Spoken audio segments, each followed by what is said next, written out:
Hello everyone. Today I'm going to show you the basic structure of HTML. It is for those who still do not have an idea about how to write the basic code for HTML. So as you know that Notepad is a text editor. Other editors are Visual Studio Code, Coffee Cup, and there are many more text editor available on internet. So I will use Notepad over here, the very basic text editor, and I will show you how to create a sample file which will show you the structure of HTML. So let me start. So how to open Notepad? You can go from start button and scroll down in the start menu, go to Windows accessories, and you will find Notepad program, or else in the search box you can type Notepad and it will show you the program in the start menu list. So please remember that whenever you're going to start any program in HTML, do give a comment statement. This comment statement will help you out to understand what is this program all about, or else whosoever is going to read your HTML code, they would be able to understand what is the program that you have written. So I'm going to use comment statement over here. Please watch. So this is the syntax of comment statement. As you know, I made a mistake, that is two hyphen. Now this is the syntax of comment statements. So these three dots will show you what is the comment statement all about.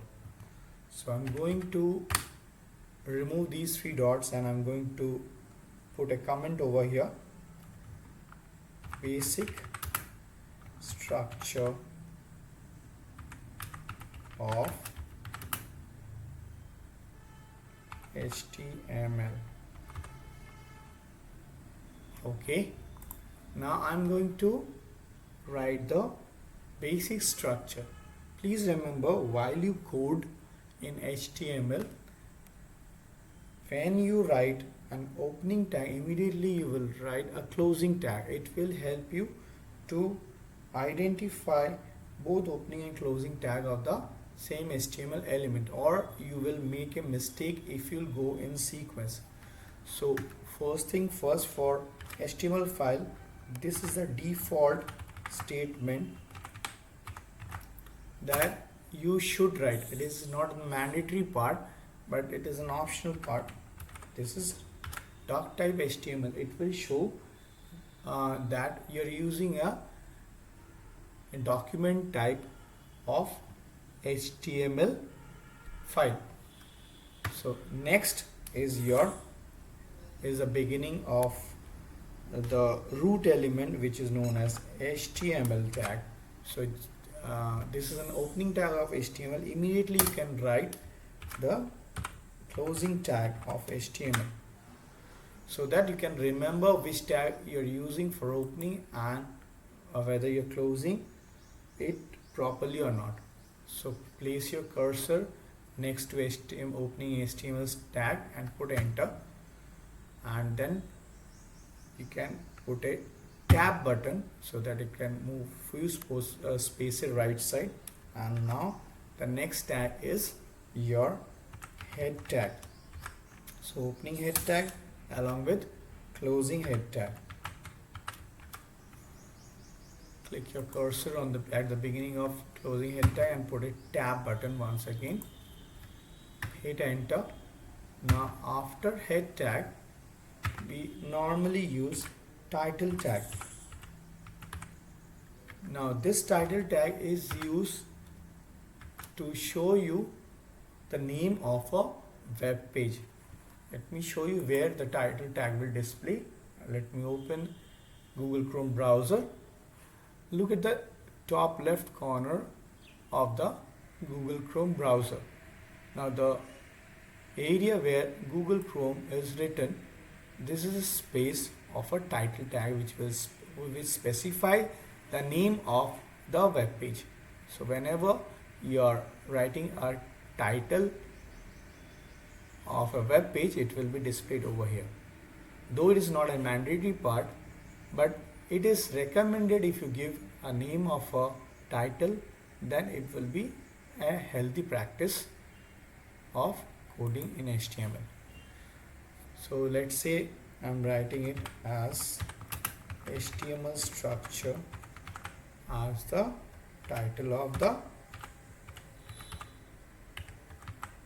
web page. So once you write the title of a web page, you can close the title tag. Now I have mentioned this closing title tag in the same line, as because the title of a web page is not much bigger, so that is why I'm not putting it in the next line. And as already I told you, the heading or the head tag depends on the title tag. This is also not mandatory, but it is a healthy practice to write these two tags in HTML coding. Now after head tag, we will come across body tag. So opening body tag, and immediately you will write closing body tag. So what is a body tag? Body tag is a HTML element where you can write the content of a web page. Whenever you run the program in a browser, whatever you write in a body tag, it will be displayed in a web page. So that is it for writing the structure of HTML coding. Now you want to save this file as a template file. So whenever you're going to create a new HTML file, you can copy the whole content of this structure and you can paste it in a new file, so that it would be easy for you to writing the code, or else you have to retype all these codes whenever you start coding for HTML. So let me save this file once. So click on file, click on save. Now this is the step where you want to save this file. It is a healthy practice if you can save this file in a document folder, or else you can keep your HTML file anywhere on the left pane of the Windows Explorer.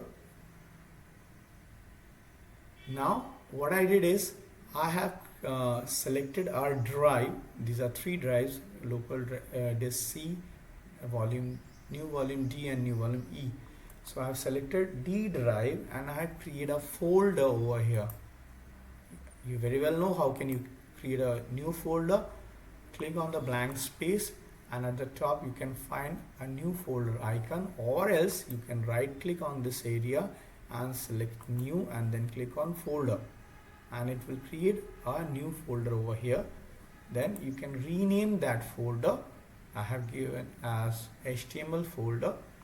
So because I want to save this structure of HTML document in HTML folder, so I will go inside this HTML folder.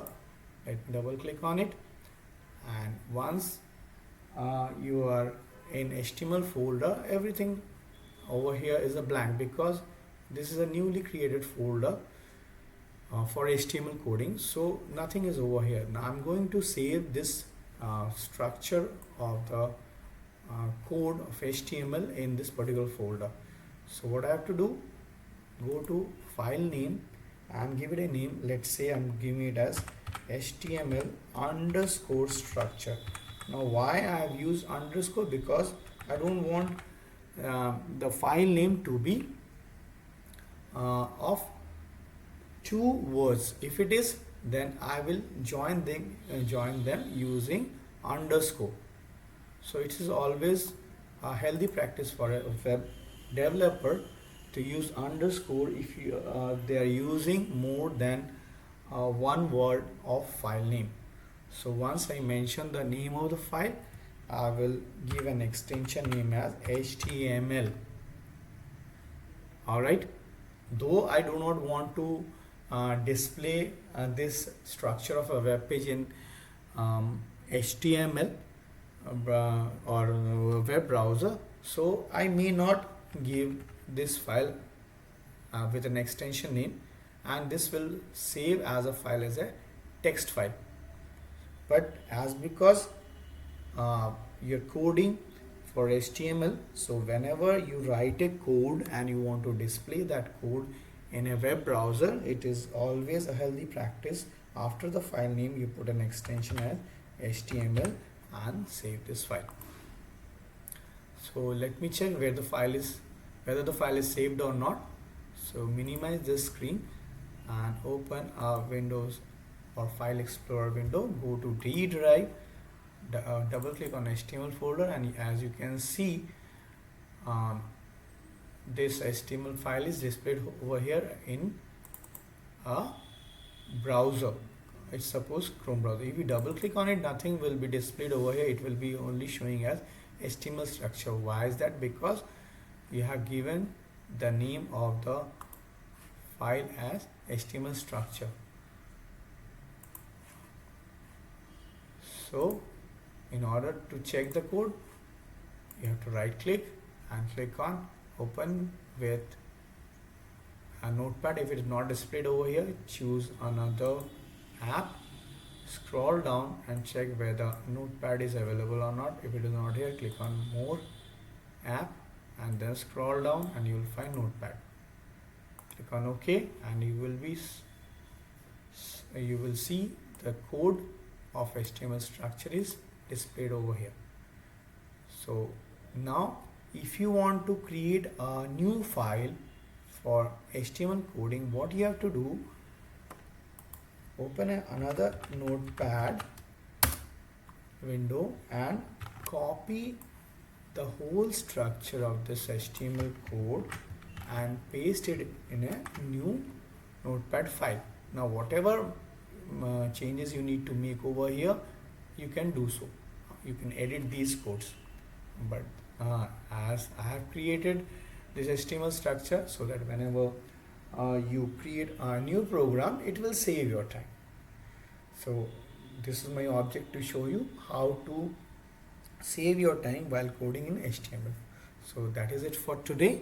I hope you can understand how to create a template or the basic structure of HTML program. Thank you so much.